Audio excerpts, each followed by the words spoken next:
This is what I brought you here to see.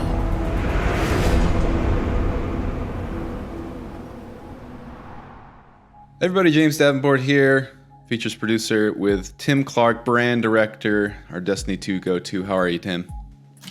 Not too bad, thanks, James. I went to bed at a sensible time despite my usual desire to stay up till the small hours grinding power levels. Oh, wow. I was going to say, a new season drops and here you are not playing it still in the morning?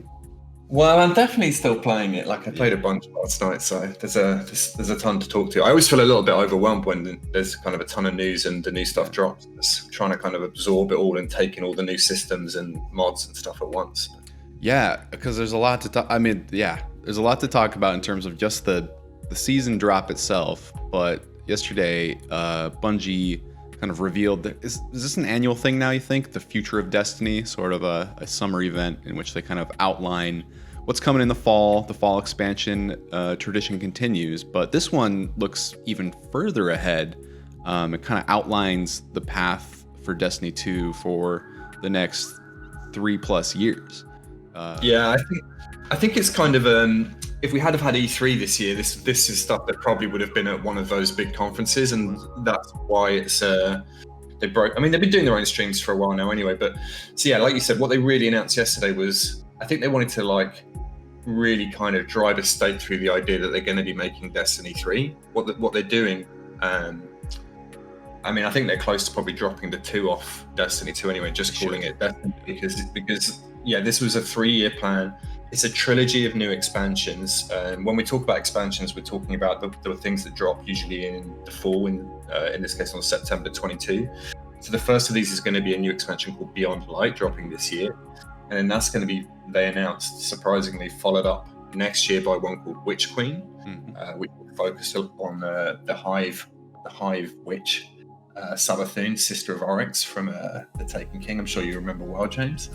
And then in 2022, this trilogy will be completed with an expansion called Lightfall, which I think is going to be the climactic battle between the Guardians and the Darkness and the Traveler, and theoretically wrapping this whole like 7 years in the making storyline, which, you know, at times has felt like it was going nowhere, but I think now is kind of building up a good head of steam. I actually had a chance to speak to you before the reveal this week with Mark Noseworthy, who's general manager at Bungie, and also Luke Smith, who's the game director. They were the two guys, if you did watch the reveal stream, who were doing a lot of the kind of emceeing and talking to each other. So hopefully I can drop the Smith thing was almost completely off the record, so I can hopefully drop some nuggets into this chat without getting into too much trouble. In fact, I'll give you a juicy one right now. Let's try and get people to keep listening. So the current arc of Destiny, so the season that started yesterday, season of the arrivals, saw, in keeping with the name, the arrival of the pyramid ships into the solar system. The pyramid ships being like the antithetical force to the Traveler being the big golf ball you'll have seen. The light, yeah, the kind of... This is the darkness, so to speak.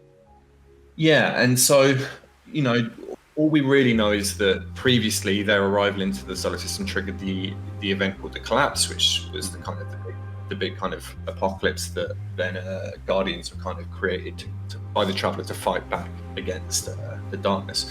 But what Smith had to say to me, because I think a lot of people with even this season and certainly with the fall expansion, were expecting a brand new race. There's been lots of kind of stuff rumored on Reddit and places about the kind of working title amongst the kind of sleuthers has been the Veil, for this kind of smoky, shadowy race that's kind of referenced in various deep cuts of the lore. And Smith, when I kind of asked him about my question was, you know, how nervous are you about trying to land a brand new type of alien, given the length of the build-up and how hard it is to make cool aliens, in my opinion. You know, after 7 years, almost anything would feel disappointing. Just some smoky dudes arrive and you're kind of like, so what? And he was really kind of a view of like, he was laughing at the Veil stuff and saying there will be a new race, but he certainly made it sound like it would be further down the track than this year's expansion. And his thinking about it, he was kind of pushing me with hints into the direction of like, well, when you think about the Traveler isn't a race. It's like, I inflicted this word on you when we were writing about it last week. It's a paracausal being, James, which means exists beyond the kind of the basic rules of reality. It's beyond those things. And the pyramid or the darkness is similar. They're kind of in the lore present these kind of opposite entities, these kind of yin yang things which balance each other out. A bit like in Mass Effect, you have like the Reapers, I think, which come and kind of like. Okay. So I think like we're not going to get a new alien race in September. I mean, they pretty much said that anyway, because they said the antagonist would be this fallen lady called Erin. But what we will get is a new power, so a new subclass for each of the main classes, which will be based on a power that's drawn from the darkness. It's a power called Stasis. There was a little gameplay clip, which you being such an expert editor, James, I'm sure will be layering on this at the moment, where they're it looked kind of like almost icy, like they're kind of shattering effects and stuff, but it really was only glimpsed quite quickly. I watched the follow-up interview with Dr. Lupo and Smith afterwards, and Smith was saying that when that subclass drops in September, it's going to be more customizable than the subclasses we currently know. It's not going to be the kind of the diamond format layout of perks that we're kind of very familiar with from the skill trees currently. So it sounds like it's going to be something a little bit different. I'm really looking forward to that. I think like when they've had those big September expansions, they have in the past injected like new subclasses, and it's always done a ton to shake up the sandbox and make the game feel new, which is kind of one of the perennial battles with Destiny of how do you keep refreshing content that people like me have played a gazillion times over. Yeah, it looks. I'm the problem here is that I've felt this before, Tim. I felt this many times. This optimism and this like really like this pull to play this game, because again, to like emphasize, if you haven't played Destiny 2, I don't blame you, because it's really intimidating, I think, from the outside looking in now, but it's also like it's still one of the best feeling shooters in the biz and on PC, period, easily. But I don't know, is a new area, crystal ass looking Fallen, more shit to get, is that do you feel like that's enough for you? Like do you feel like this is really, I mean, the expansion of the subclasses into darkness abilities and, as you said, like deeper customization there, it also it's not just a new subclass, it's a new damage type, if I'm not mistaken, right? That's correct, James. It's added to Arc, Solar, and Void, which are kind of shorthand for fire, electricity, and spooky kind of netherrealm power. So yeah, that will appear on weaponry. We don't quite know when. When I was talking to Noseworthy, he said it would appear on weapons at some point, which made it sound to me like it wasn't going to be tons of it immediately. Like maybe it's going to kind of drip out, but not sure. Gotcha. So, sorry, go on. Is it enough? I mean, kind of you're asking the wrong person, because I'm someone who keeps playing. Yeah. However thin the gruel I get fed is. What I think the question that really has remained after this year is that I think there's been a pretty high level of dissatisfaction with the season pass, and the season pass is the content that rolls out. There's 3 drops a year plus the big September expansion, so it's every 3 months or so. And what that tends to do is add a smattering of new weapons, a new activity, and then a kind of seasonal grind, which usually involves like kind of leveling up some sort of like MacGuffin-y. Like one season it was towers, another season it was bunkers. This season you're leveling up. Drifter's got this way of decrypting new engrams, so you can again like level up, unlock new mods and stuff. So it's kind of it's a loot grind, right? And it's a gear grind. And I think that my question has always been like they've never quite landed on a model that, and maybe it's impossible, but they've never quite landed on a model that was able to keep people kind of engaged and excited without kind of either feeling a big sense of repetition setting in because they were kind of grinding out the same activity ad nauseum, or there being big kind of just gaps in content where there was actually nothing to do. And that's the trade-off, of course, being like their studio has finite resources, right? They can't just, they can't create infinite stuff, right? So they have to kind of pick and choose. And Smith was talking to me about he called it like the typology of activities, and he said like they have to be careful not to kind of every season being the same, because that's what triggers a lot of that fatigue. And he also kind of took personally the blame. He was willing to carry the cam for the fact they kind of gone too hard on FOMO, fear of missing out, last year, and kind of having these things where like if you weren't there for it, it just went away. So like they're trying to dial a lot of that back. But until we kind of see that stuff in action, it's hard to know how successful they will be. I think it being Destiny and them being Bungie, like they'll land some stuff and they'll mess some other stuff up. Like that's just inevitable with the size of the game and the company that they are. I was kind of, it was weird, you know, because I jumped into the season last night, the new season, and the first thing I always do is kind of really start going through the database and just looking through, which makes me sound such a boring person, but where we are. I go through the database and like look at like, well, what are the new kind of exotic weapons? What are the new legendary weapons? Let me look at the armor sets. Let me look at the new mods they've added, and then mentally, I'm kind of immediately taking an inventory of how much stuff is there going to be to do, and like what is there for me to chase for. Like I look at the perk roll, a website called LightGG, which shows all the potential roles and stuff. And I was really struck yesterday by like there is really not many new weapons this season. There's no new exotic armor for any of the classes, and normally we've had like one piece per class.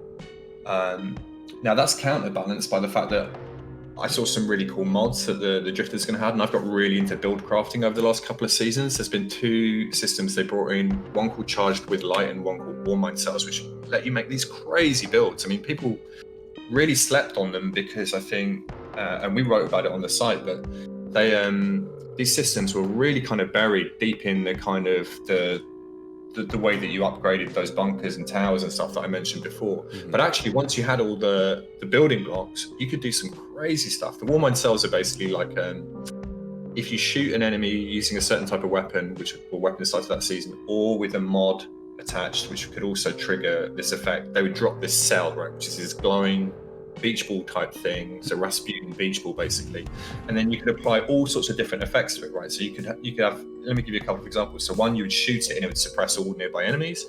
There were ones where you could pick the ball up and it would give you a big overshield that lasts for ages. You can throw the balls, you can shoot them like red barrels, and then you can modify the effect of the explosion to be kind of bigger or do other stuff. And so you really could make some nutty builds, and these were like almost like whole new abilities added to your character that just most of my friends who were pretty hard just didn't even use, because it was really kind of you had to grind to get the mods in the first place, and then you had to really kind of wrap your head around what it was you needed to do with your armor to actually get them to kind of play synergistically nicely.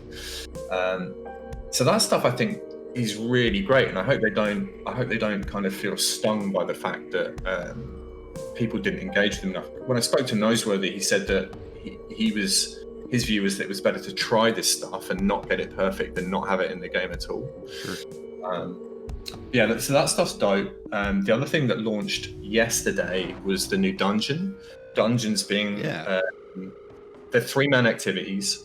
This new one was called, I think it's called just Prophecy. It's set in the realm of the Nine. The Nine is this kind of group of seemingly celestial beings that we don't know that much about, who've kind of been playing this puppet master role throughout the game's story. Their world is very kind of up is down. There's like a Tron bike section. It's very kind of like ethereal and weird. I was watching people doing it last night because I'm, even though I play a lot, I was A, not a good enough player, and B, too under-leveled in terms of power to want to jump in, because I think it starts recommended power at about 1040.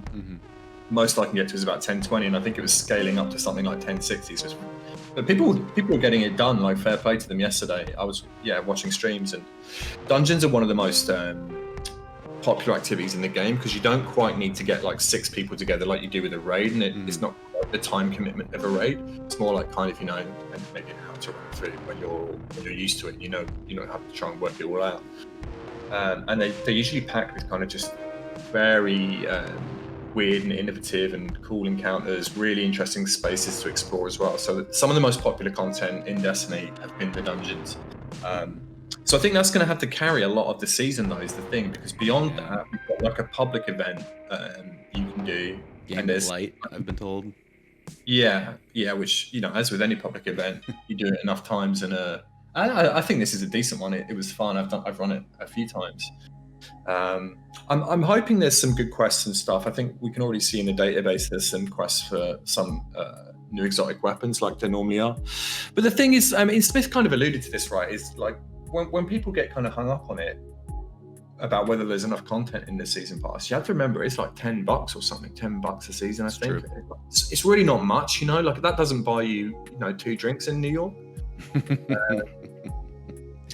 It might not buy you 1 drink depending on what you're drinking. So I get it. I get people are kind of really focused on the value. For me, like I'll take anything new, but I do kind of have the longer term worry is you're still, if you look at things like how you level up, you're still really doing very similar stuff, right? You're having to run the core playlists for powerful drops and then kind of infusing your gear up and up and up. And it, inevitably that stuff gets wearing. And that probably leads us into like a discussion on both weapon sunsetting and the fact they're actually putting a bunch of old stuff into something like Vault. This is the most fascinating and potentially like the most exciting change for me personally. They're calling it the Destiny Content Vault, or DCV, if I'm not mistaken. I mean, it's snappy, right? Yeah, it rolls off the tongue. So with every expansion, like every year, if I'm not mistaken, that's the cycle. There'll be very much like another game you play, Tim, Hearthstone, vaulting.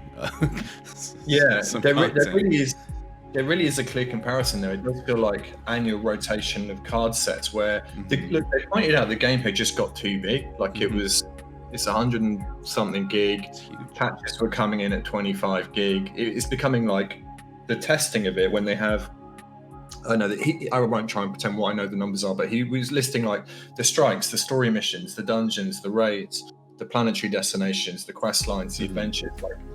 And the point they made was like a bunch of that stuff is not played. It's become largely irrelevant, really, to the kind of the meta. Right. No one's running some of this stuff, so they need to, or they've decided they need to take it out to make room for new things. So that come September, they're going to remove the planetary destinations of Mars, Mercury, Io, and Titan. And then, more controversially to me, also the Leviathan destination, which is a big flying spaceship, enormous, kind of vast planet-sized spaceship. In fact, it eats planets. And that had 3 raids on it. Yeah. And it also has the Menagerie, and it also has the Tribute Hall where we test weapons. So I'm unclear whether Tribute Hall and Menagerie are going away as well. I've asked them, but they haven't replied yet. But the raids are definitely going away. So all that stuff, I say going away, they're not being deleted, they're being put in this vault, so they may come back at a time in the future. And they're also adding all the stuff, or kind of, theoretically adding all the stuff from Destiny 1 to the vault, and then unvaulting it kind of, I guess, to plug gaps where they want to refresh the world. So they're going to, in September, bring back the Cosmodrome, which is an area on Earth in old Russia. It's all kind of like crashed spaceships, and it's very kind of it's good vibes. I like it a lot. Yeah, it's a cool area. So I think it won't be the whole Cosmodrome that we saw at the end of D1, but it'll be kind of a starter, and then they're going to bring back one of the strikes, and then they're going to also bring back one of the raids from. That's a big deal. Vault of Glass was one of the it was the OG raid, the first they ever did. It's very kind of beloved by the community. We've replayed it a few times. They've brought it back before in the Age of Triumph, but people will be psyched to see that. That won't be in September. That'll be a little bit further on. Right. In September, you'll have the raid that comes with the new expansion that's set on Europa, which is the new destination of Frozen Moon of Jupiter. God, it's disgusting how all this stuff just sits in my brain. Think all the other things I could know, James, other than this. I know.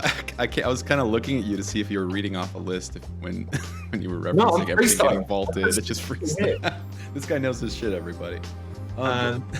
It's fascinating, right? Like, how do you, like, it's good in a lot of ways, I think, on its face for me, because this is the Bungie, again, is like an independent entity now.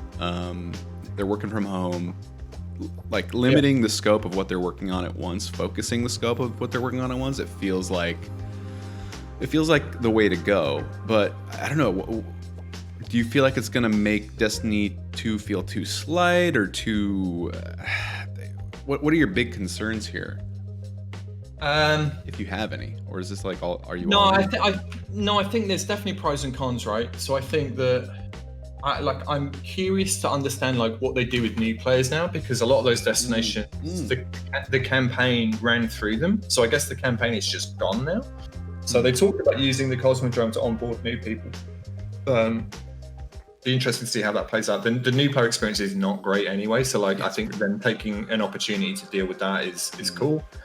I think like, can they afford to lose a bunch of these places? Yeah, the destinations they picked are some of the kind of more underwhelming ones. I like the fact that some of the D1 stuff is going to be given a new lease of life. I've really enjoyed going back to the moon. That was one of my favorite places. So good, yeah. And I'm very sympathetic to the idea that it had just become too big. I mean, we saw last season there were lots of glitches that we wrote about and reported on the site where whole quest lines just kind of went wrong. And you can see how if they introduce anything new, they're having to test them against all of those different places and activities. That becomes then a gargantuan task. Yeah. I don't know. When I looked at the map and all those places were gone, though, like it was hard to say. Like I was more excited that they were gone. Like I think that's tough. So I guess what I would say is I'm sympathetic, but I'm not excited to see things go away. I think my preference would have been probably to split the difference and have kept Leviathan and found a way to make the stuff on Leviathan, which I actually think is some of the coolest stuff in the game, like those 3 raids and the menagerie. You know, to keep them relevant in some way, whether that be having raids be on a kind of rotation whereby each week a different one drops the high level gear, so you're kind of encouraged to hopscotch from one raid to another rather than just running, because otherwise you just run the same raid 3 times a week every week, and it really does not do it any favors. I don't think. I kind of would love a reason to go back and do Leviathan or Crown of Sorrows, which, you know, some of the best content in the game. We played a couple of games together, like you know, they're stressful but also kind of fun. Well, really fun. Nothing else like them in games. I guess like my concern comes from the fact that this is a game about repeating the same kind of activities over and over and over. Again, it's baked into the formula. People accept this, and that's fine. That's cool. But cut, like, even I would just dip out to Mars, or, you know, fuck around on IO just for the sake of variety, just for the sake of like being somewhere new and just getting out of sort of the same limited loop, and focusing down like a certain exotic quest or whatever it may be that I'm working on. And I kind of worry about people getting burnt out. Maybe due to this limited scope, more focused scope, even if it is, we get these events and these locations that feel more alive and feel more worthwhile. I'm kind of worried about that from my end, from someone who's very easily burnt out by this game as it is now. Yeah, I think that's totally fair. I think so. My greater concern is much more around what they're doing with gear, right? And they're doing something similar with gear, which is that again, there's a clear comparison to card games, which is that they've reached a point where they kind of run out of design space. They've actually made some really cool new weapon perks this season I've been looking at. There's ones which heal on kill and reload all your weapons. So I think they do a really good job of creatively coming out with new stuff, but clearly they've pushed up against the kind of walls now of guys and girls like me have got vaults full of god roll weapons with just, you know, perfect synergistic combinations of perks, which makes it very hard to then incentivize us to go out looking for new loot. You either get into the realm of power creep where everything's better than the old stuff, or you make new things that don't feel desirable, and that again makes the game feel boring. So the solution they've kind of happened upon is to begin rotating out previous season's weapons by not allowing them to be raised to the power cap. So actually they're only being rotated out of the kind of the top end activities where you really need the most power, which is not much stuff. It tends to be like the raid, dungeon, nightfalls, and that's really about it. However, in a game where you've kind of told people chase the number the whole time, the minute they're told something doesn't go to the top number, they're like, well, this is trash, I can never use it again, right? And you watch people, they do just tend to use the same loadout of the best stuff, because they develop a big relationship, and the notion of being powerful is kind of the lure in the first place. So I'm really sympathetic to the reason they're doing it. my concern, which hasn't, I would say, been allayed by speaking to either Luke or Mark, is that I just don't think they're able to make enough guns to like new guns to replace the ones going out. Like if you look at this season, there's maybe kind of 10 new things you can go after, right? But the number they're talking about like taking out come September is really, really high, and some very kind of like flavorful stuff, like the old pinnacle weapons are going to go.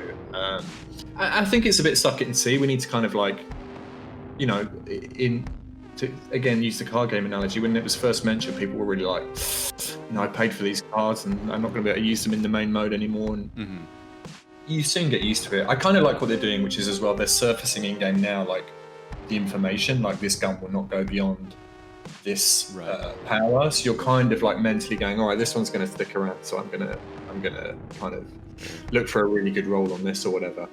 But it's interesting because it was classic Bungie yesterday, because there was so much news, but like buried in it, there's always like some like, wait, you're doing what? And the content vault just kind of came out of nowhere, because I did these 2 interviews and like at no point did they mention the content vault. And then, so I got the press release like a couple of hours before the live stream, and was just like, and like Phil and Tom on the team were scrambling to write stuff about it really fast. Yeah, but you did a great job parsing it out. We got the usual Tim suite of coverage. So I don't know, like it was a lot to digest. Are you feeling optimistic overall? Are you feeling like, what's the big, where do you stand? This is like your game. Well, it's not your game. If I had to sum it up, I'd say like this season's going to be better than last season, but last season was bad. I think this season will still suffer from some of the problems, though. I think people fatigue will set in midway through. That's inevitable. I think September's going to be great. It's a brand new destination. It's the plot coming to a head.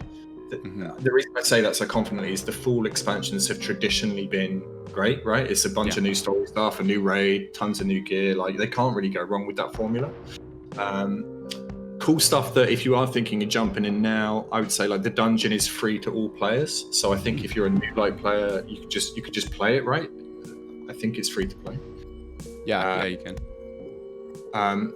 If you do get the season pass, it has a sweet grenade launcher you get with it from the get-go, which is called Wither Horde. It drops, if you've ever played Destiny, it drops these Taken Blights, which are these kind of like color desaturating, poisoning area of effect things, but it also kind of can poison inside the target as well. It's a really fun weapon to mess around, and the season pass exotics have been a little bit hit and miss, but this one seems really good. And I'll leave you if we're wrapping with the thing Smith was telling me, which is I think really cool, which is not to think of the darkness versus the traveler as just good versus evil. He said like that would be the most boring take on it we could possibly do. He said it's much more nuanced than that, and I think they brought back a character from D1 in the reveal trailer for who's called the Stranger, this kind of enigmatic time traveling robot. I won't go any further than that, but I think there's a strong sense that she might either be allied with whatever the darkness is or use some of its power. I mean, if we're going to start wielding its power, it has to be, it can't just be like, well, you're the bad guys now. I don't think so. The way Smith described it was when he was explaining to the team, he said he had a kind of a mood board or whatever with Traveler one side, darkness the other, and he said like, well, what do you think? And they were like, well, good here, bad here, and he said he divided it into 4 and made it kind of more axes of like there could be good and bad on both sides, I guess was the point he was making. So I think the story's going to be cool. September's going to be cool. We kind of got to drag ourselves over the line. Until then, there's an amount of fun stuff to do. I think what's interesting is the game does feel like it's really, I think, cemented itself on PC now. Like the user base fluctuates between PC and PlayStation is the biggest, and their goal is to land complete crossplay at some point. They're doing it on the consoles between PS5 and PS4 and Xbox, whatever the new one's called, and whatever the old one was called. But I think like their longer term goal, is to get complete crossplay going, in which case it really does cement it. But yeah, I mean, it's Destiny. Like some things are going to be great, and then some things are going to be substantially not so great, and I'm going to keep playing. You're in it or you're not.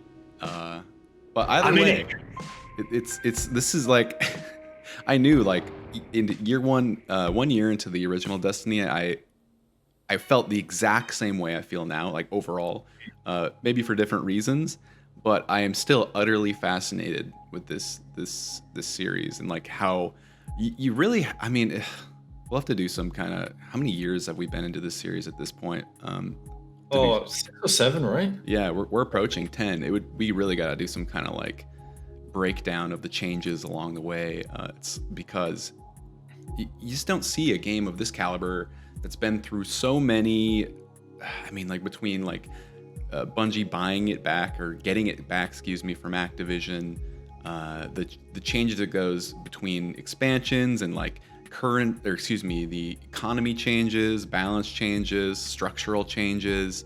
I feel, James, Destiny is like Ozymandias' statue in sand as a warning to other developers about how hard it is to make a living shared world loot-based game, because people see they see the size of the user base, and they see the amount of money I'm sure Bungie's making from selling kind of ornaments for your trousers and stuff, and they think, well, we want a piece of that. But you look at Anthem, you look at Division, you look at all these other games that have come for it, and for all Destiny's flaws, it's kind of last man standing, and was first there as well. Like, these games are really hard to make and get right, and I think it's tribute to, like you said, the feel of the weapon sandbox, and the fact that the goofy kind of, but fairly kind of deep at this point, lore is a kind of thing that people can really sink themselves into. And again, like you said, the raids, it's like no other shooter's done that. I wish I could persuade Evan to come on a raid with me, because he's like probably the best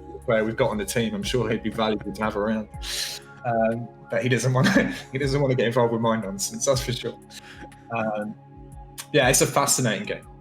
Absolutely. Well, Tim, thanks for coming on and breaking it down. We'll have you back for sure in September 22nd was Beyond Light's release. Something like that. I'd love to. Right on. Until then, get back to grinding, buddy. Thanks, James.